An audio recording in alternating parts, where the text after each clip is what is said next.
Muy buenos días a todos los músicos de Iberoamérica, a la comunidad de Clariperú. Espero que hoy se encuentren muy bien.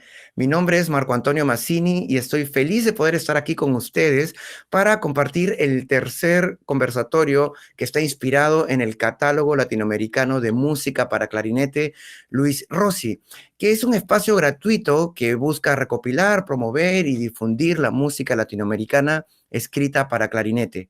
Y hoy nuevamente tenemos a 4 invitados de lujo, a quien invito se presenten para poder iniciar este interesante conversatorio. Maestros, bienvenidos. Soy Viviana Dal Santo, soy pianista y compositora de Argentina, vivo en La Pampa, en el centro de Argentina, y bueno, estudié composición en clases particulares, en realidad con Eva Lopsic, con la maestra Eva Lopsic, y después mis carreras son carrera docente, profesorado de artes en música, licenciatura en teoría y crítica de la música por la Universidad Nacional del Litoral, y bueno, y el resto son clases particulares de orquestación, cursos de orquestación para cuerdas, para vientos, esas cosas que hacemos los compositores para sobrevivir a la composición. Muchas gracias por esta invitación. Mi nombre es Sergio Reyes, soy clarinetista guatemalteco, soy miembro de la Orquesta Sinfónica Nacional de mi país. Doy clases en la Escuela Superior de Arte de la Universidad Nacional de aquí de Guatemala y en la Escuela Municipal de Música de la ciudad. Y pues tengo aproximadamente ya 27 años de estar tocando clarinete. Y pues mi recorrido ha sido bien extenso y ha sido un mix de todo, pero creo que los últimos 11 años he definido qué es lo que quiero y hacia dónde voy y dónde van todos mis alumnos. Entonces, pues ese es lo que estoy haciendo en mi país y te agradezco muchísimo la invitación y es un gusto estar con todos estos maestros. Un honor, de verdad. Muchas gracias. Gracias por la invitación, estoy encantada de estar acá. Soy Yamilet Pérez Mora, he sido docente, bueno, clarinetista, primero que todo. He sido clarinetista por más de 40 años y formé parte de la Orquesta Sinfónica Nacional de Costa Rica por 10 años, hace muchos años atrás. Después me dediqué a solo música de cámara porque tuve la fortuna de tener una jornada completa en la Universidad de Costa Rica, poco a poco, ¿verdad? Entonces decidí dejar la orquesta para dedicarme más de lleno a la música de cámara y a la docencia. Tengo alrededor de 33 años de trabajar con la Universidad de Costa Rica, soy docente a tiempo completo. Eso me da más espacio para hacer música de cámara. Pues en mi vida, además de tocar con la Sinfónica Nacional y hacer trabajo de orquesta, he tocado también de solista. He tenido la oportunidad también de estrenar algunas obras, incluso del maestro Carlos Castro. Estrené una obra para el clarinete, primero con ensamble de clarinetes en Portugal, en Castelo de Paiva, el ensamble que tiene el maestro Sayote. Y también la toqué aquí en la Universidad de Costa Rica y en 2 ocasiones. Entonces he tenido esa oportunidad también, esa fortuna. Pues lo que hago con mis estudiantes, tengo que abordar obviamente todos los géneros y como tiene que ser en docencia, todos los géneros posibles y estilos de música. Pero aquí, por ejemplo, en la universidad tenemos como obligación que todos los programas de los estudiantes en todos los semestres, sobre todo ya los más avanzados, tienen que incluir una obra de música latinoamericana. Hace ya bastante rato. Y eso me llevó a mí a un problema hace años por el desconocimiento mío, que no había descubierto tanta música de cámara. Ahora, por suerte, poco a poco, como dice Marco, con la conversación que tuvimos antes, pues poco a poco hay más, hemos descubriendo más y con la apertura de este catálogo pues va a ser aún menos complicado. Pero sí, la idea siempre es de tener una obra de música latinoamericana. La mayoría de ellas han sido para instrumento solo, pero por otras complicaciones ahí de ensambles, pero sí, pues ahí voy. trabajando, haciendo música de cámara, todo lo que pueda. La música me ha dado la dicha de viajar y de tocar afuera del país y estrenar obras y conocer gente y conocer música, y estoy muy feliz por ello. Y pues todo esto pues lo trato de más transmitir a mis estudiantes, y ya aquí vamos, y feliz de tener al alcance tanta música para mí nueva, ¿verdad? Pero en realidad no es nueva, o más bien que no era conocida para mí. Estoy feliz por eso. Así que más o menos eso es lo que hago. Saludo para todos. Gracias, Marco, y gracias, Clariperú, por la invitación. Mi nombre es Rubén Darío Gómez. Soy compositor y director de banda colombiano. Resido en Estados Unidos hace 6 años. Me vine acá, pues, inicialmente por un periodo de 2 años a hacer mi maestría en dirección de banda, y finalmente seguí con el doctorado en la Universidad de Nebraska, y ahora soy profesor de tiempo completo de Southern Illinois University, la Universidad del Sur de Illinois en los Estados Unidos, donde pues dirijo el programa de bandas y además dicto las clases de dirección, literatura para banda, y tengo un contacto también muy cercano con la cátedra de composición. Fui clarinetista, ya no toco clarinete, pero fui clarinetista en el pregrado. En ese momento ya pues la dirección y la composición ocupan mucho más mi tiempo, pero la verdad es que pasé unos años fantásticos con el clarinete. A veces lo toco por ahí, pero por favor no me consideren clarinetista. Más que todo compositor y director, y pues muy honrado de estar aquí con ustedes compartiendo esta iniciativa tan especial que es el Catálogo Latinoamericano, que además de recopilar la obra de tantos compositores, pues le rinde un tributo a ese gran maestro que es Luis Rossi. Entonces, de nuevo, muchas gracias, muy honrado de estar con Yamilet, con Viviana, con Marco y con Sergio, y pues bueno, vamos a ver qué nos depara esta jornada. Muchísimas gracias, maestros. ¿Qué tal si empezamos con una reflexión sobre la música que estamos creando y que observamos y que estamos escuchando hoy en día? Creo que es inevitable constatar a través de la historia de todas las artes, y en este caso de la música, que nos vemos influidos por otras estéticas, por otros compositores, por incluso modas. ¿Cómo perciben ustedes que la música está cambiando en Latinoamérica, su propia música? Me interesaría que nos compartan ese punto de vista como intérpretes y como compositores. Encuentro, sobre todo actualmente, y puedo hablar más que nada de mi país, es un cambio en el sentido de los estilos, las estéticas, los lenguajes. Creo, de todas maneras, que en Latinoamérica ha habido siempre mucha creatividad e incluso mucho ingenio, ¿no? Creo que así como pasa en Argentina, que tenemos mucho ingenio para muchas cosas porque lo tuvimos que desarrollar necesariamente por nuestros propios problemas, creo que también debe pasar en el resto de Latinoamérica, y ese ingenio también nos lleva a que lo apliquemos en el arte, ¿no? Que en el arte también haya una originalidad que tal vez no se ve en otros países donde sí tienen muchas posibilidades o todo dado a veces, ¿no? Entonces creo eso que ha pasado históricamente, pero ahora en especial, y en esto voy a hablar de mi país, de Argentina, creo que hay una apertura que supongo que tiene que ver ya con el siglo XXI, que es una apertura a otros lenguajes también, que tal vez son anteriores, una vuelta a veces a la tonalidad, o un coqueteo con la tonalidad desde otros lenguajes. Veo que hay una idea de volver a las raíces folclóricas, pero también de los pueblos originarios. Y eso a mí me parece interesantísimo, por lo menos es lo que yo intento en mi música, y lo intento justamente intencionalmente, porque me parece interesantísimo que se pueda captar toda esas cuestiones que pasan solamente en Latinoamérica, ¿no? Más allá de que en otros países también tienen su folclore.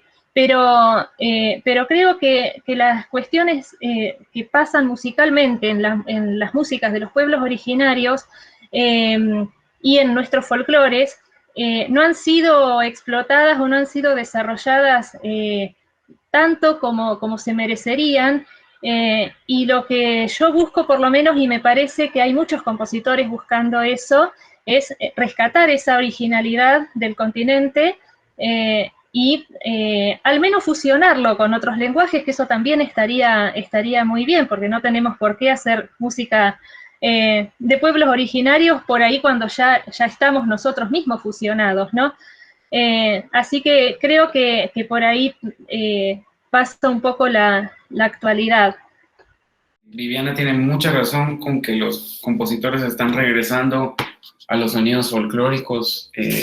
Más en Guatemala hay mucha música ceremonial y no somos solo un sector del país, que es el sector garífuna, tiene tendencia a ser un poco más festivo, pero de hecho en Guatemala o sea, como viene la descendencia de los mayas, nuestra música es muy ceremonial, el son, la guarimba, estos ritmos siempre van a llevar un enfoque ceremonial y pues pienso que los compositores actuales sí buscan el tonalismo, se van a tonalismo también, pero siempre buscan el estilo tradicional guatemalteco, siempre se van a las raíces.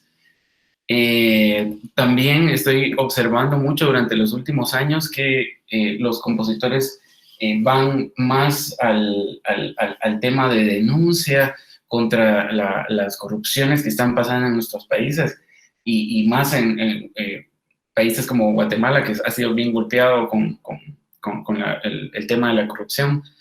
Y entonces creo que los compositores de los últimos 5 años se han dedicado a hacer mucha música de denuncia con un tema Guatemala no más y así, ¿verdad? Estoy dando un ejemplo, pero siempre vamos a eso, ¿verdad? Ese es lo que está buscando el pueblo, pues por lo menos la población de compositores de Guatemala.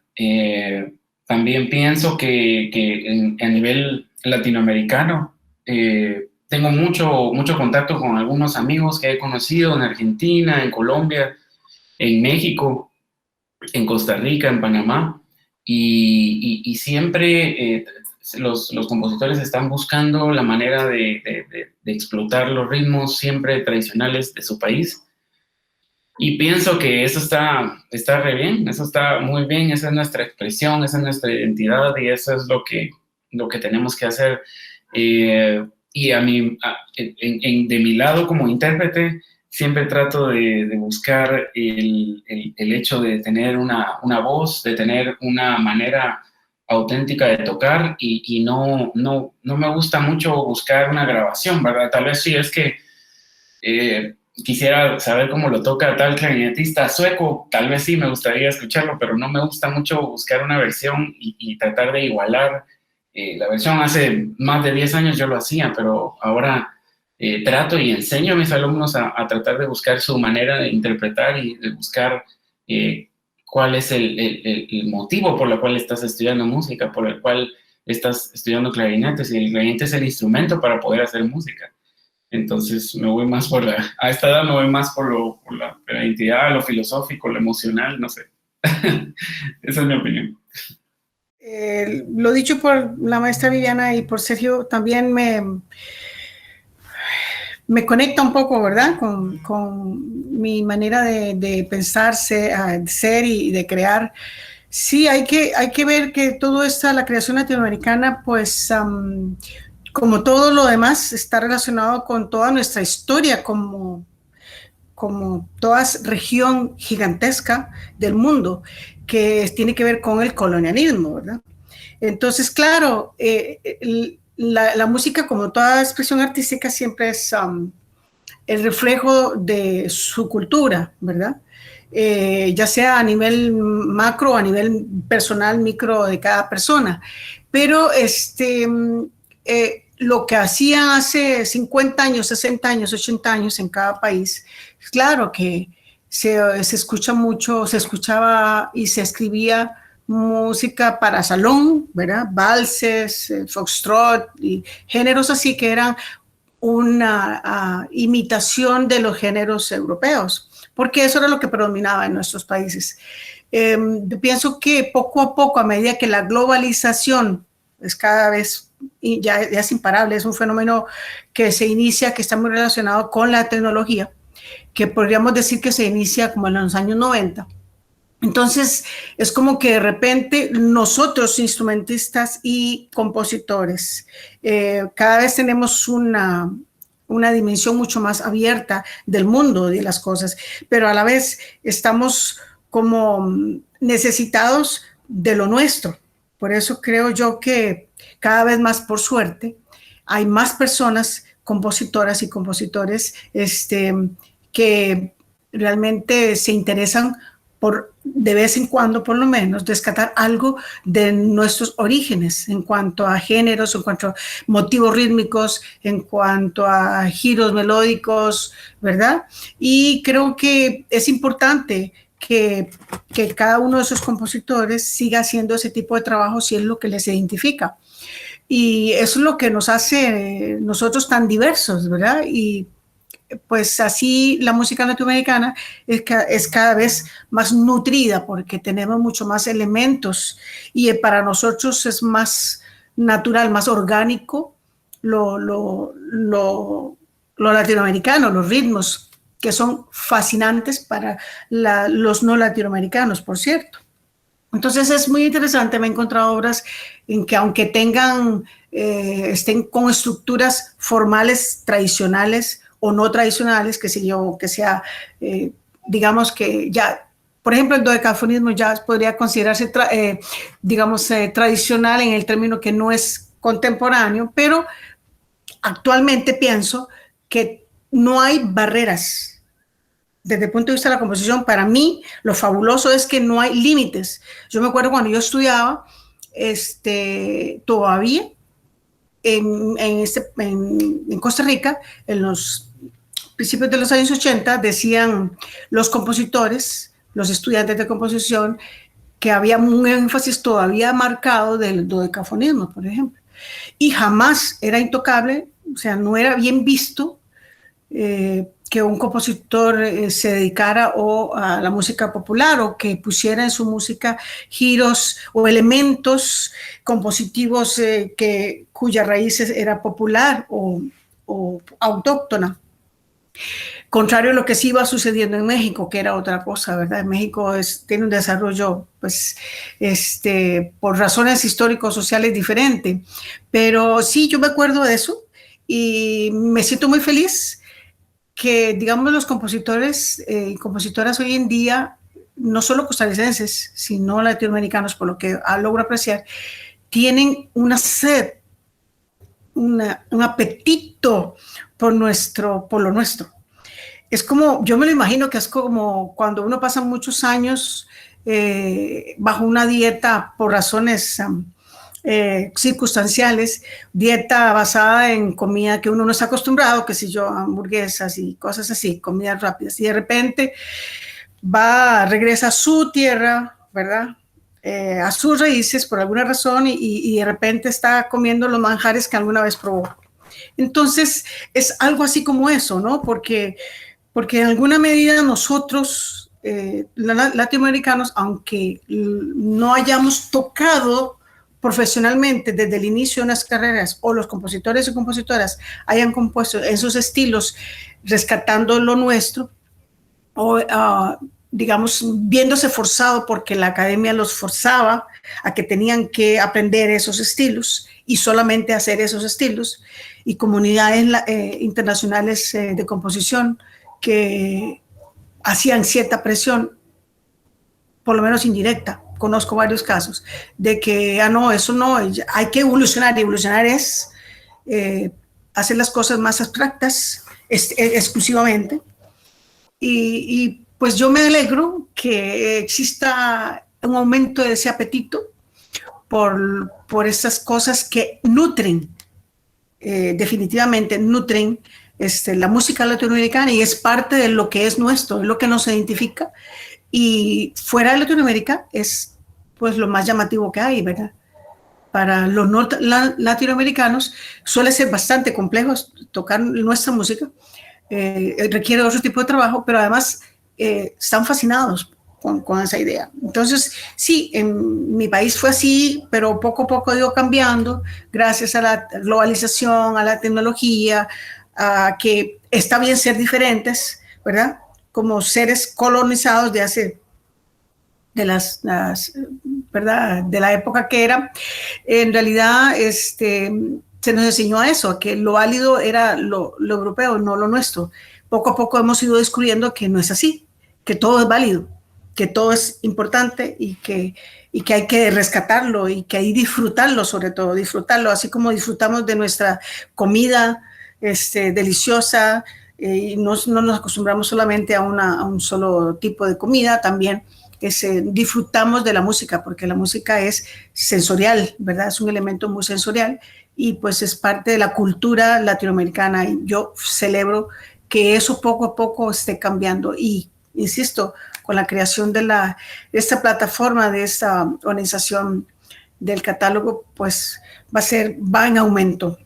Ahora sí, pues yo creo que esto es imparable y me alegro por eso.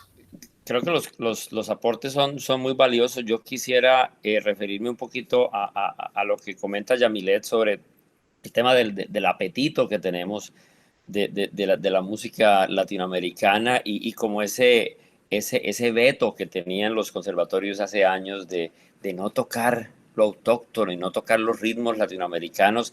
Creo que en este momento estamos justamente en el otro lado. Estamos en un lado donde precisamente el Internet y el hecho de que podemos hablar hoy, pues no nos da miedo hablar. No solamente hay apetito, sino que hemos perdido el miedo de expresar lo que somos como países latinoamericanos. Y creo que estamos en un momento muy importante para poder alzar la voz en el buen sentido con lo que somos. Los compositores en todas las épocas hemos sido un reflejo de lo que está pasando en el momento. Y lo que está pasando en este momento con el Internet es que tenemos todo a nuestro alcance y casi que todo es posible en un mismo momento.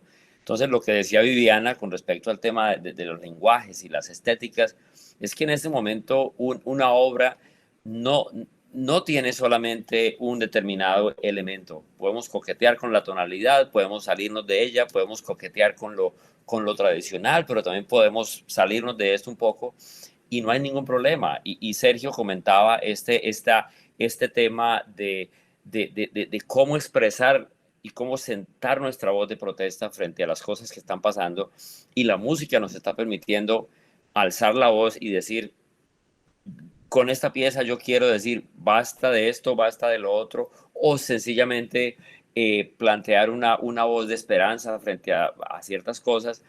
Entonces yo creo que estamos en un momento histórico muy importante y como decía Yamilet, el catálogo que hoy estamos difundiendo, pues permite que muchas personas puedan oír nuestra voz, ¿no? Entonces, creo que esos son como los aspectos más importantes. Realmente nada nuevo, porque se ha dicho ya mucho en las participaciones anteriores, pero quería como enfatizar un poco en esos puntos que me parecen claves. Yo recuerdo en mi época de estudiante en el Conservatorio Nacional de Música aquí en Lima, Perú. Recuerdo claramente que un estudiante avanzado, pianista, tocaba increíble y se puso a tocar una marinera, un ritmo costeño, y un maestro abrirle la puerta y prohibirle que lo toque porque le malograba la técnica. Lo cual podemos reflexionar mucho sobre eso, pero esa escuela parece que ya está quedando atrás.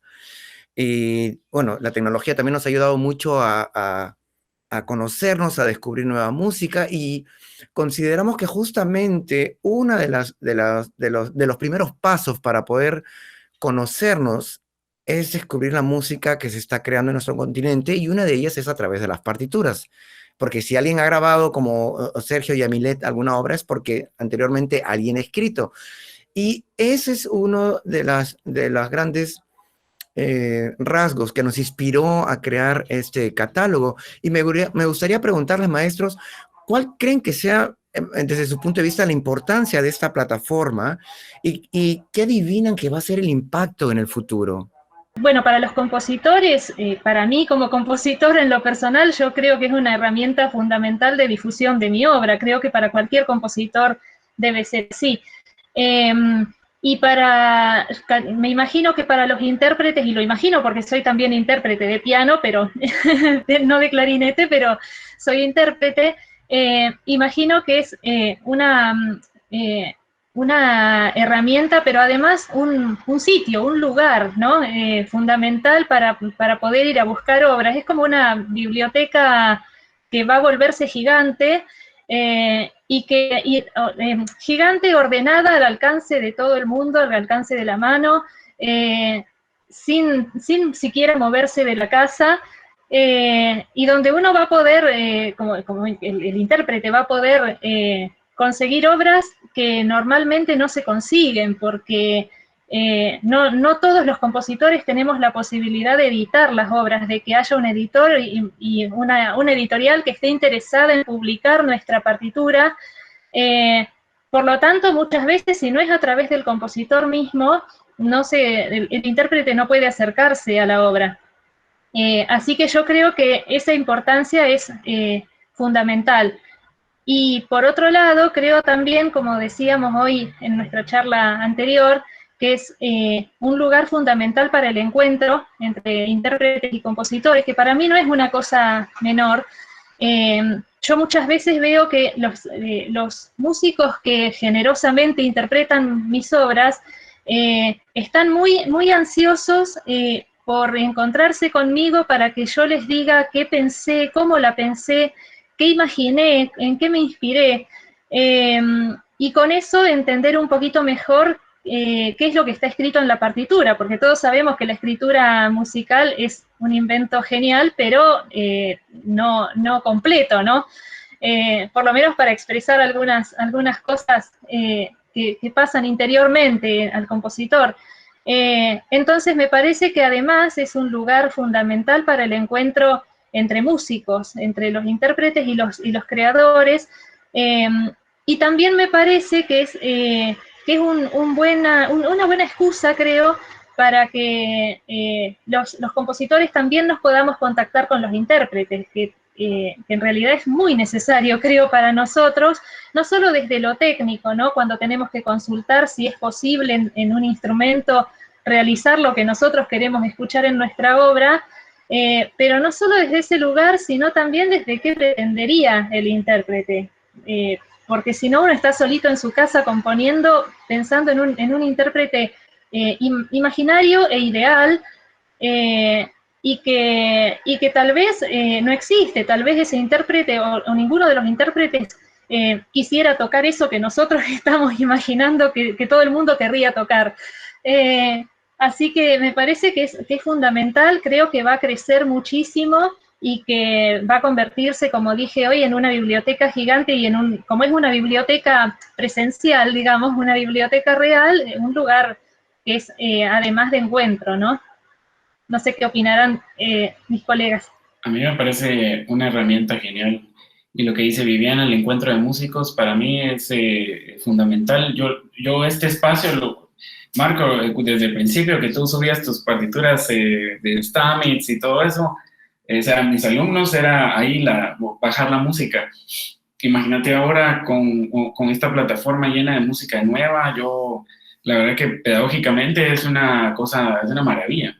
Entonces, yo te felicito y felicito también a los otros maestros que pues, pensaron en esto, porque es que es genial, es auténtico y pienso yo que también para el compositor, como decía Viviana, darse a conocer también la difusión, ¿verdad? Conocer también al intérprete, pienso que es muy importante. Una de mis bueno, como filosofías o pensamientos para abordar una obra nueva siempre es hablar con el compositor, siempre, absolutamente, siempre estar en contacto con él, pues pienso yo que llegando a un diálogo, no específicamente de la pieza, sino también solo pues, con hablar sobre la vida, uno va comprendiendo más cómo los compositores crean su ambiente y están pues, pues en el ambiente social, cultural, familiar, de relaciones. Uno va conociendo al compositor y va como tratando de llegar a una idea de cómo es que quiere su pieza, no al 100%, pero por lo menos nos vamos acercando un poco a lo que quiere el creador. Pienso yo que esta herramienta, como te digo, lo hubiera querido hace 15 años, o sea, 20 años que era estudiante, hubiera sido maravilloso poderme bajar la música, ver un video de alguien que lo esté tocando o que me direccione no sé, a cualquier plataforma de biblioteca musical donde se escuche el disco o la pieza. Y después contactarme con el compositor, eso es increíble, o sea, también el compositor va como haciendo una como contabilidad un control también de quién interpreta su música, y eso es buenísimo para los dos lados. Así que felicidades, Marco, gracias, y a los otros maestros que guiaron esta biblioteca que va a estar genial. Ya ha dicho que es formidable la plataforma, pero quiero enfatizar en dos cosas, una que dijo Viviana y otra Sergio. Con respecto al alcance de las partituras, me refiero a que en mi época uno tenía que, aquí en Costa Rica, para tener alcance de partituras, solamente había 2 librerías, bueno, una realmente, donde importaba partituras, digamos, y los compositores no tenían cómo editarla, pero digamos, eran partituras de otros lares. Siempre la mayoría eran piano, violín, ¿verdad? Clarinete, no. Entonces, era muy complicado. Y ni hablar de los audios era de vez en cuando un cassette que alguien me prestó o consiguió rete que grabado y rete que copiado, ya uno lo escuchaba y sonaba mucho ruido por tantas copias múltiples que uno hacía con el cassette, porque no teníamos la mayoría de dinero para comprar un Dutch Gramophone, un LP Dutch Gramophone o un cassette Dutch Gramophone, ¿verdad? Eran de la London Symphony, ¿verdad? Entonces, pues todo eso tiene que ver con los recursos que hablaba, que han estado hablando. Ahora está al alcance de la mano. Y es maravilloso para nosotros los instrumentistas y por supuesto para los compositores que hay mayor posibilidad de que más personas toquen su música, más clarinetistas. Y nosotros felices porque conocemos más cantidad de clarinetistas y también sobre todo de partituras. Así que a mí el catálogo me parece formidable. Y otro aspecto que están mencionando acá ahora es el encuentro de compositores y clarinetistas. Claro, de clarinetistas, pero nosotros estamos un poquito más, ya hace varios años más de estar más en contacto cuando se hacen encuentros y festivales, pues, y a veces uno, pero esta plataforma es una forma, este catálogo es una manera sistemática, pero además dinámica, de tener acceso a partituras, grabaciones y, por supuesto, lo más valioso, las personas. Y ahí yo quiero enfatizar en eso porque esto que acaba de decir Sergio con respecto al contacto con los compositores. Durante muchos años yo también he manejado un enfoque de interpretación y de enseñanza con respecto a las obras. Hace muchos años era como lo veían como un poco rebelde de mi parte, ahora por suerte no tanto. En cuanto a que hay que buscar en la partitura qué dice la partitura, que el texto, la partitura ahí es muy limitado. Digo, todo texto es como un libro, es limitado. La creación artística va más allá de la partitura, va más allá de un libro. Cuando uno lee un libro, depende cómo lo lea. Si usted se concentra en la historia, va construyendo en su mente la historia y pues, después cuando usted cuenta la historia, es su versión de la historia, lo que usted vivió, lo que la historia le impactó a usted. Entonces, en interpretación musical, en toda interpretación musical, a mí me parece que hay 3 elementos importantes, muy importantes, que hay que rescatar, que es muy valioso porque es lo que recibe el público. Número 1, lo que está escrito en la partitura, que es lo que uno lee, que uno estudia. Número 2, lo que dijo el compositor, la compositora, pero lo que dijo ahí, pero que no está ahí. Información oculta, porque todos, es así, no hay herramienta tecnológica o digamos, de escritura que lo contenga todo, por suerte. Entonces, lo que quiso decir el compositor o la compositora, pero de alguna forma no está ahí, sea porque no supo cómo ponerlo o porque no fue consciente. ¿Ok? Y la otro elemento, lo que realmente, el impacto de la obra en uno, cuando uno la interpreta, cuando uno la estudia y la prepara, ¿qué impacto tiene en uno, verdad? ¿Qué significa para uno esa obra? ¿Qué le está diciendo la obra? Entonces, hay que aprender a construir un equilibrio entre los 3 elementos, porque al fin y al cabo, aunque uno no lo haga conscientemente, eso es lo que va a escuchar el público. El público va a escuchar eso. Entonces, si yo no le pongo atención a esos 3 elementos, tal vez la interpretación no sea justa. Y hay que tratar de ser justo con esos 3 elementos. Y este catálogo nos ayuda tremendamente a fortalecer, a construir ese tipo de interpretaciones. Y por supuesto, quiero decir, para terminar este tema, que el homenaje al maestro Rossi es justo y necesario, y que lleve su nombre, no me cabe duda de que es la más formidable idea que tuvieron después de haber creado el catálogo, ¿verdad? Porque es una forma de rescatar su labor como clarinetista y como constructor de instrumentos, como artista, porque es un artista completo, él es un artista completo, y que así pues siga generación tras generación, ¿verdad? Me parece maravillosa la idea de que le hayan puesto ese nombre. Así que sigamos trabajando con esta maravillosa idea del catálogo, es formidable. Marco preguntaba sobre el impacto del catálogo y pues ya se ha dicho mucho en términos del impacto entre los clarinetistas y los compositores, esa conexión entre el creador y el intérprete.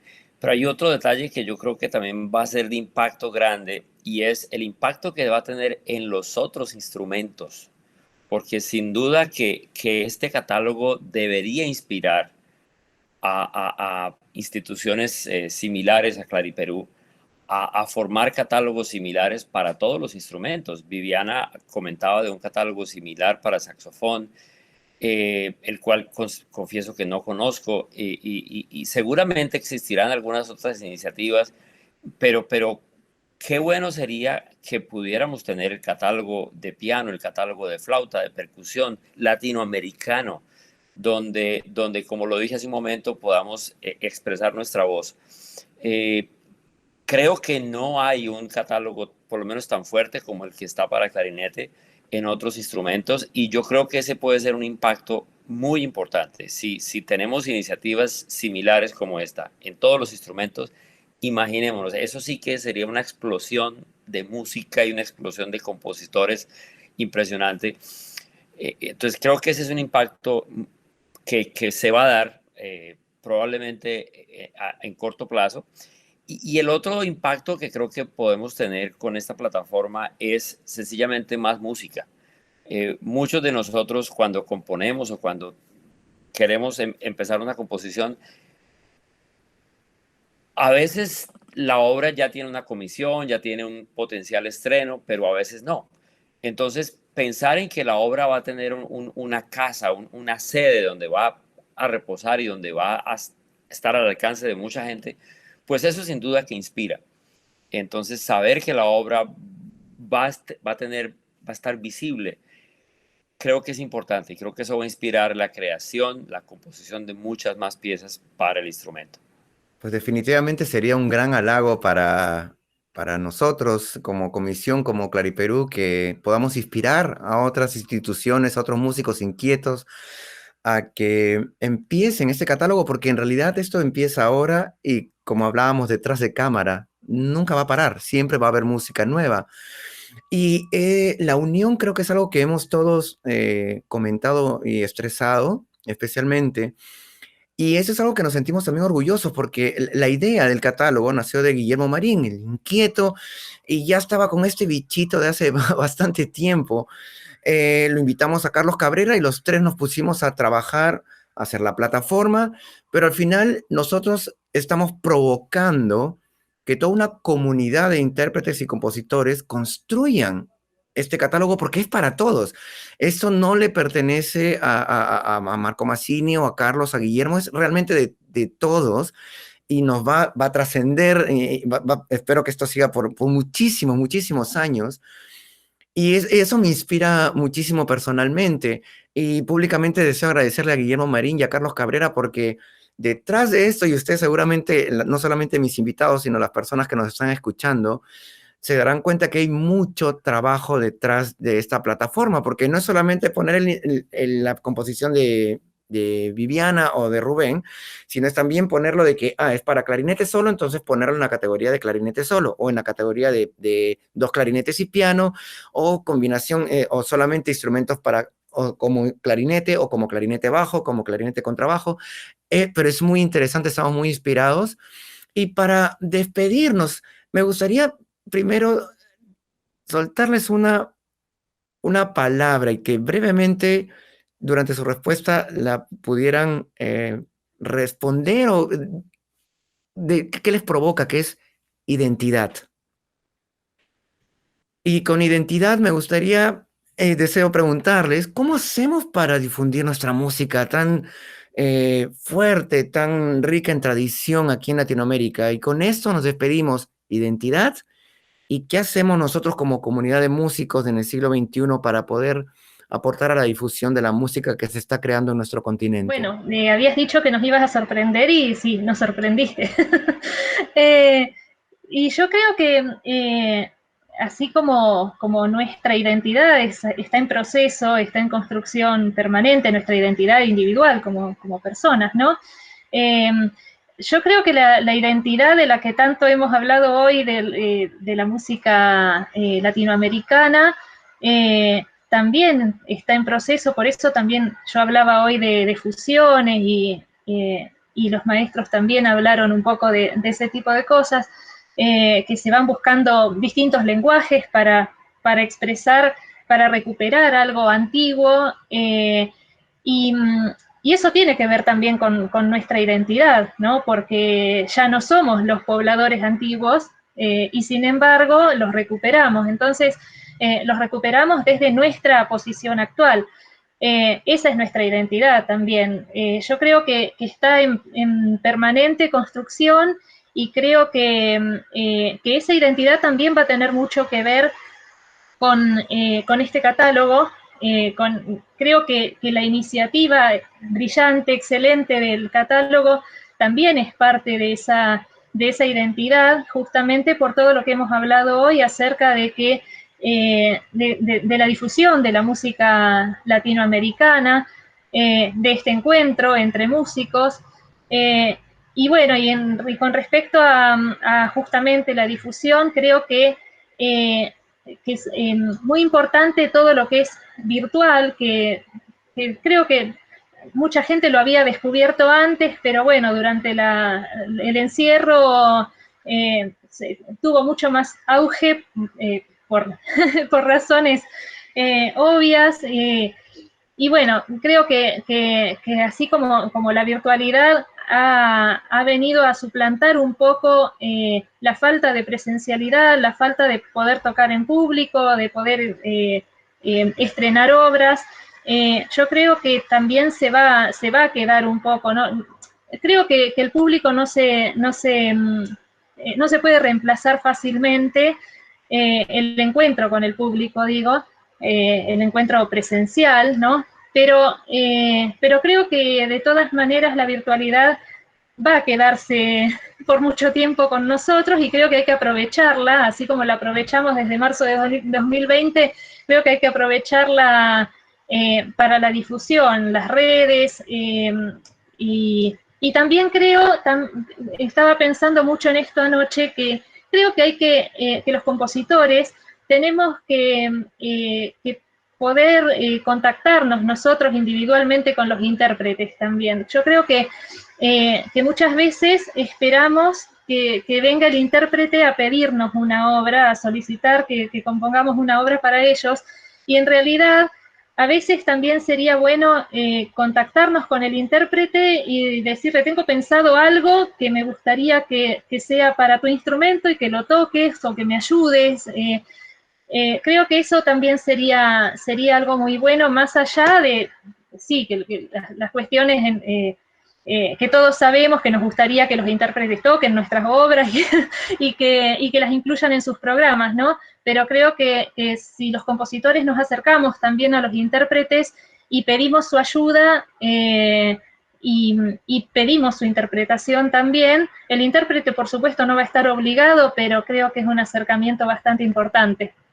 Desde hace como unos 5 o 6 años decidí incluir música de compositores guatemaltecos en todos mis recitales, sea o sí esté en Guatemala o afuera. Y no me dejaba influenciar por el organizador del evento al que fuera, entonces siempre le pedía pues la autorización de llevar un repertorio, pero no tradicional, sino composiciones nuevas, sean de Guatemala o no, pero siempre 2 o 3 o un compositor guatemalteco, siempre. Esa ha sido como mi filosofía los últimos 5 o 6 años, creo yo.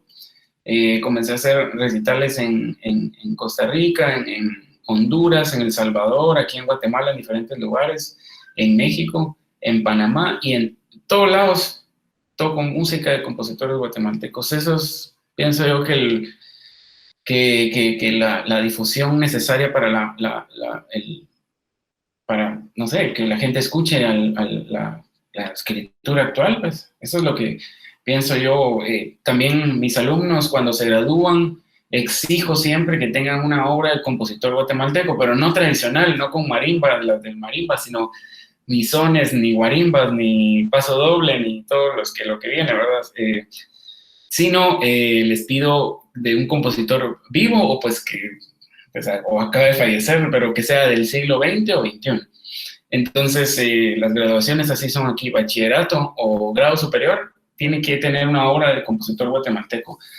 Entonces, como también me volví coordinador de la mesa técnica de graduaciones de la Escuela Municipal de Música, entonces todo músico, todo instrumentista que se vaya a graduar de bachillerato, tiene que tocar una pieza de compositor guatemalteco. Entonces, y a veces los profesores se molestan conmigo porque ellos quisieran tocar, no sé, Poulenc, Nielsen, ¿ves? Pero Mozart, ¿verdad? Pero no sé, a veces no entienden, a veces vienen y me dicen, ¿pero por qué? O sea, ¿por qué tiene que ser el guatemalteco? Entonces le digo, es que es la difusión, es la difusión de los compañeros, de la escritura actual. El alumno tiene que estar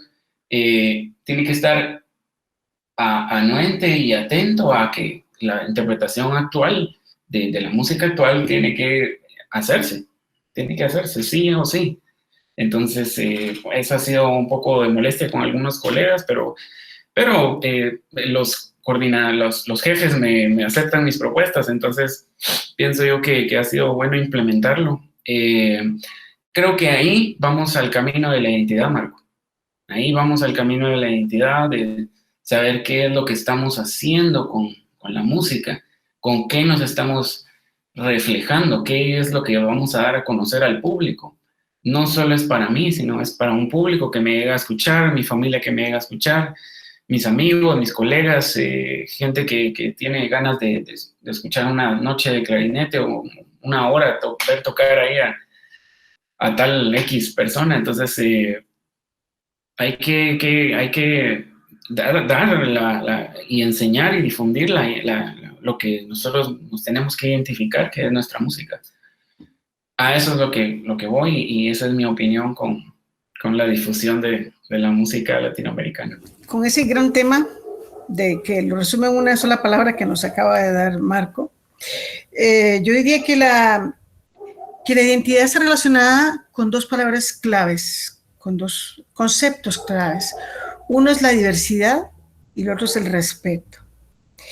Ambas, por suerte, han ido cambiando poco a poco y creo que tiene que ver con muchos movimientos sociales, políticos, culturales que se han dado en las últimas décadas en todo el mundo, pero digamos particularmente en Latinoamérica, que tiene que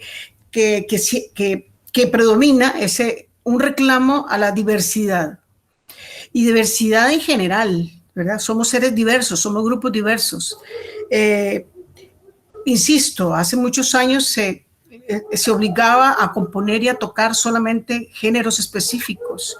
Ahora no existe eso. Bueno, en muchos países latinoamericanos está cambiando eso poco a poco. Y la diversidad va en aumento, o por lo menos aflora. No es que no ha existido, siempre ha existido, pero por falta de respeto a esa diversidad es que no ha aflorado, no se ha dado a conocer. Entonces, hoy en día creo que estamos construyendo dentro de esa identidad un concepto importante que es el respeto, el autorrespeto, el decir, está bien ser diverso, está bien, si a mí me gusta este género musical o este otro género musical, me identifico con este, con el otro, o me gustan todos y de repente hoy siento que voy a componer esta obra que es estilo tradicional, ¿verdad? Que es muy clásico, con formas muy definidas, o de repente quiero algo más diferente, con giros melódicos, armónicos y rítmicos más nutridos, indefinidos. Igual como intérprete, de repente puedo decir, bueno, yo quiero hoy trabajar este repertorio que es música más de género popular, o esta que es una más, lo que podrían decir algunos, de una construcción más intelectual, cosa que es un concepto para mí discriminatorio e incorrecto, porque todo es intelectual, pero bueno, ese es otro tema. Pero existe más diversidad y nos estamos acostumbrando cada vez más a ese autorrespeto, a que está bien ser diverso, en todo sentido del término, y que está bien que yo tengo que sentirme orgullosa de esa diversidad, de ese gusto o de ese conocimiento, y poder plasmarlo sin ningún miramiento, sin ningún temor a que tengo que ser de esto o cual, sino que tengo la libertad, porque existe el autorrespeto. Si yo tengo esa conciencia de la diversidad propia y ajena, tengo mayor respeto por lo propio y por lo ajeno. Y de esa forma, como dice Sergio, que me parece fabuloso, que a contrapelo o lo que sea, él propone su repertorio y ya, y se ejecuta y se acabó, ¿verdad? Entonces, si él está convencido de que eso es importante, ¿verdad? Entonces, poco a poco la gente se va a ir, el público, esos que hoy no están de acuerdo, sí, se van a ir acostumbrando, y si no, cada vez van a ser minoría. Y entonces de repente ya no va a ser tan importante su opinión. Entonces sí pienso que tengamos, es muy claro como norte, pienso yo, como músicos y músicas latinoamericanos, el norte del orgullo por la diversidad y ese respeto por lo que somos, que no tenemos que ser iguales a o parecidos a, o sonar igual, parecidos a, iguales a. En la medida en que fortalezcamos eso, que nos apropiemos de esa diversidad y que sintamos orgullo de eso, podemos ir adelante. E insisto, este catálogo nos va a construir, nos está contribuyendo a sentirnos acompañados y a sentirnos orgullosos y orgullosas de lo que componemos y de lo que interpretamos y lo que enseñamos, ¿verdad? Hay un respaldo ahí, porque además está siendo elaborado de una manera sistemática. No es así como que de ocurrencias, como si fuera una plataforma social X ahí, de que, ay, yo subí tal cosa, ay, yo subí tal otra, como si fuera YouTube. No, es algo ordenado, sistemático, con propósito, con objetivos claros. Y entonces eso nos ayuda a ordenar, a acompañarnos todos y todas y seguir trabajando en esa autoconciencia y diversidad y ese respeto, ¿verdad?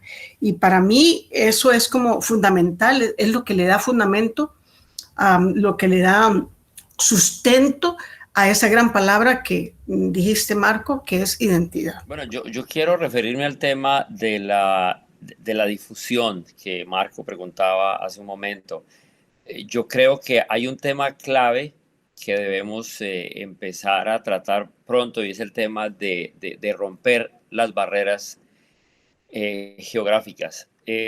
Hay algo que es claro para nosotros como latinoamericanos, y es que nosotros somos conscientes de nuestra riqueza. Nosotros sabemos qué tenemos, nosotros sabemos lo ricos y lo diversos que somos. Pero la pregunta es, ¿qué tanto de eso conoce el resto del mundo? Como persona que no vive en Latinoamérica, yo vivo en Estados Unidos hace ya casi 7 años, soy latinoamericano y veo con mucha sorpresa y con algo de preocupación que en países como estos hay un desconocimiento bastante alto con respecto a la música latinoamericana. Se toca muy de vez en cuando alguna pieza en un recital, de pronto de un compositor latinoamericano. Por supuesto, la música, digamos, de lo que hemos considerado repertorio estándar para los instrumentos, llámese clarinete, flauta, piano, etcétera, pues obviamente ocupa los programas de concierto principalmente. Y cuando hablamos de compositores latinoamericanos, por ahí de pronto el nombre de Villalobos, Ginastera, por ahí Carlos Chávez, son los nombres que la gente reconoce y no más. Entonces yo creo que si hablamos de difusión, tenemos que perder el miedo a poder alcanzar y poder contactar intérpretes de otras latitudes que se enteren de lo que está pasando, porque como lo dije anteriormente, nosotros tenemos eso súper claro. Nosotros sabemos lo rica que es la música latinoamericana. Cada país tiene sus ritmos, tiene sus costumbres y lo ponemos en nuestra música, pero nosotros, de muy poco sirve que seamos nosotros los únicos que conozcamos esto. Entonces tenemos que contactar a ese clarinetista que está en Japón, a ese clarinetista que está en Italia, en Inglaterra, a decirle, mire, aquí hay una música de un compositor argentino, brasilero, colombiano, etcétera, porque es una música muy valiosa, pero ellos no la conocen, y no la conocen porque, pues, primero porque son países que probablemente son autosuficientes musicalmente, es decir, tienen compositores de sobra y muy buenos, y de pronto no necesitan explorar afuera de sus barreras geográficas para poder programar un concierto perfectamente, ¿no? Lo he visto acá en Estados Unidos. El músico de Estados Unidos puede programar un concierto con música de su país sin problema y va a encontrar siempre cómo armar un programa con los compositores que ya conoce. Entonces creo que hay una labor importante, es cómo hacer para que la barrera latinoamericana se sobrepase y otras latitudes conozcan nuestra música. Obviamente el catálogo es una herramienta importante porque cualquier clarinetista amigo allá en Australia, en Corea, en China, va a tener el catálogo al alcance. Entonces creo que es importante que traspasemos esa barrera de lo solamente latinoamericano y vayamos a otras latitudes. Pero qué gusto escucharlo, y creo que Viviana quiere compartir algo más. Te escuchamos. No, quiero, en atención a esto que decía la maestra Yamilet, de la diversidad, de las minorías, quiero hacer hincapié y agradecer que este catálogo incluye a las mujeres músicas y a las mujeres compositoras. Yo integro el Foro Argentino de Compositoras, y justamente organizaciones como esa existen gracias a que lo mismo que pasa con los compositores latinoamericanos en general, que no son conocidos en otros países, lo mismo pasa con las compositoras mujeres en general, ¿no? Entonces ahora también se está buscando incluir en los programas, a veces como una especie de obligación, alguna obra de compositora mujer, no necesariamente a veces latinoamericana, porque hay compositoras mujeres europeas también olvidadas, ¿no?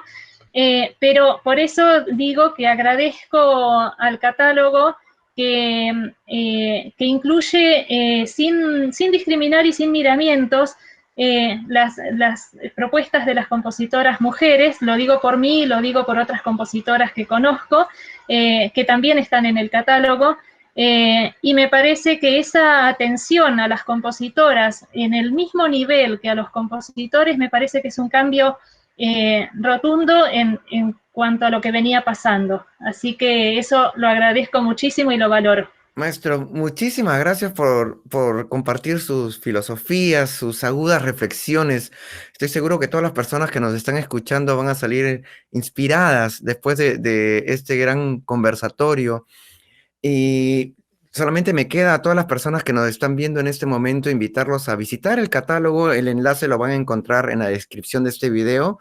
Y a nombre de Guillermo Marín, de Carlos Cabrera y de todo el equipo de Clariperú, Viviana, Rubén, Yamilet, Sergio, muchísimas gracias por este momento, por este regalo que es escucharlos, compartir, debatir, pensar sobre nuestra función como artistas en este momento que nos ha tocado coincidir en nuestras vidas.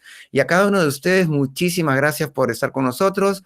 Compartan este video, el catálogo es para todos y si eres compositor, compositora, hay un sistema dentro del catálogo para que puedas ingresar tus obras. Estaremos encantados de escuchar sobre ti. Que tengan todos un gran día, maestros, muchísimas gracias. Bueno, gracias por la invitación. Chao. Un gusto. Muchas gracias.